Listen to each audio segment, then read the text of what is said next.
100.000 per bulannya. Berarti 3 tahap itu sebesar sejuta 800 dan penyerahannya tidak boleh dirapel, tapi bertahap. Dan itu harus selesai dalam bulan Juni atau bulan 6 ini.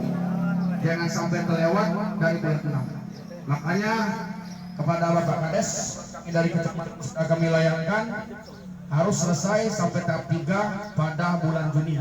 Dan pada hari ini tahap 2. Tahap 3 rencana kapan, Kades? Selasa, ya Selasa, berarti pas limit waktu terakhir ya Selasa. Nah jadi kalau Selasa berarti masih dalam bulan Juni. Nah, itu harus sampai ke bulan Juni karena Pak Kapolsek Kota Kaptimas itu pesan juga ya bahwa harus selesai dalam bulan Juni berdasarkan Permendes karena memang limit waktunya terakhir pada bulan Juni. Karena pada bulan Juli, Agustus, September itu gelombang kedua nilainya 300. Tidak lagi 600. Mengapa turun? Itu berdasarkan Permendes, peraturan pusat. Sifat pemerintahan di bawah pemerintahan desa, kecamatan mengikuti tentu saja peraturan pemerintah pusat. Kita tidak bisa lari dari peraturan pemerintah pusat. Kalau kita lari dari peraturan pemerintah pusat, berarti itu penyelewengan, pelanggaran aturan. Kita bisa kena sanksi. Nah, makanya tidak berani. Jadi percayalah bahwa pihak desa pasti tidak akan berani berbuat di luar aturan.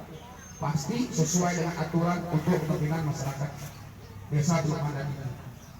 Nah kemudian lagi kami sampaikan bahwa terkait sudah saya sampaikan secara ulang di berbagai desa terkait bantuan itu adalah kalau definisinya yaitu bantuan ke orang miskin daerah yang diambil dari dana desa. Nah kalau ukurnya kalau dalam Pergub 37 itu dinyatakan kriterianya minimal 9 dari 14 kriteria. Jadi kalau desa kita ada 9 itu bisa 8 tergantung situasi setempat. Kalau ada 14 dulu.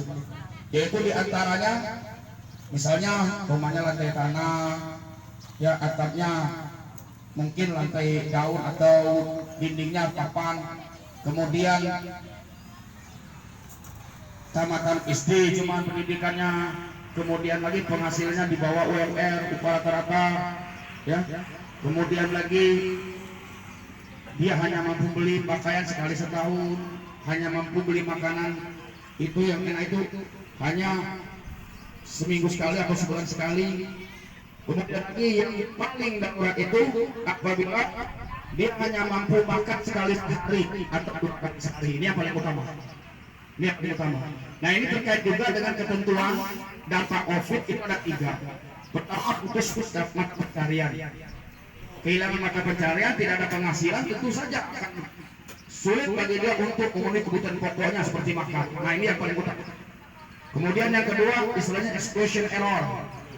Exclusion error itu artinya belum terdata, berarti belum masuk PKH, BPIT dan BST. Mengapa? Karena PKH, BPIT, BST itu sama-sama dana pusat. BLT ini juga dana pusat yang disalurkan oleh desa. Maka apabila dia dapat PKH juga, BPIT juga atau BST juga dan juga dapat BLT, maka nanti sewaktu merekap data itu di pusat, data sama dari pusat, maka namanya akan berulang lebih dari sekali. Nah itu tumpang tindih, makanya tidak boleh. Ya apabila dapat PKH, BPIT, BST, dapat juga BLT. Tapi terkait data yang bantuan dari daerah kabupaten itu tidak apa-apa. Namun kalau kebijakan desa umpamanya untuk supaya nampak keadilan silakan, tapi secara aturan tidak apa-apa. Nah ini saya sering berbicara, tapi kadang yang memahami yang tidak paham mengatakan saya, saya bilang tidak boleh. Nah, saya berbicara itu karena berbicara ini adalah istrinya ilmu logika. Kalau kami belajar ilmu mantik logika, kita harus paham deduktif, ya. Kemudian kita harus paham pemakaian kosakata dan susunan kata-kata. Nah ini saya berbicara itu saya bukannya berbicara sejeplak. Aturan saya baca sambil berpikir saya berbicara itu, maka kata-kata yang saya sampaikan dasarnya aturan, maka tidak mungkin berbeda-beda. Cuman ada pertimbangan analisis, tentu saja tidak akan lari dari aturan pokok begitu.